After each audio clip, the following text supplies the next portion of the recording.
First, we grab our toolkit. We need Scikit-learn to handle the math and logic, turning text into numbers and comparing them, and ReportLab to generate the actual PDF file at the end.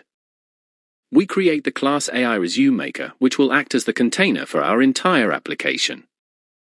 Inside the setup function, __init__, we prepare the data the moment the app starts. We hardcode our knowledge base here. This dictionary acts as our training data, linking specific job roles to the skills and experience usually required for them. This is where the machine learning prep happens.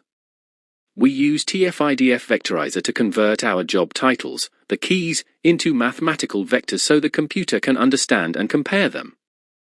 This function is the brain of the app. It takes the user's desired role as input.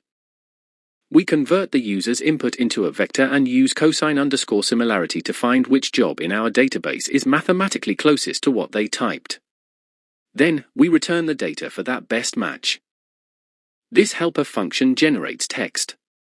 It takes the matched role and skills and plugs them into a professional sentence template. We return the formatted f-string, which acts as the summary section of the resume. This is the main interaction step. We ask the user for their info, run the I_suggest logic to find the best skills, and generate the summary.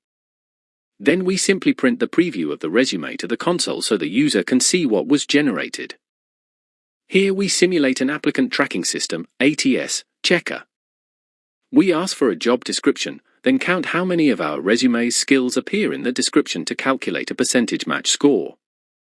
This function handles the physical file creation. We create a PDF template, fill it with paragraph objects containing our resume data, and build the final AI_resume.pdf file. Finally, we need a navigation loop. This infinite loop keeps showing the options to the user until they choose to exit, calling the appropriate functions based on their input. This is the entry point. We instantiate the class and immediately call the menu to start the program.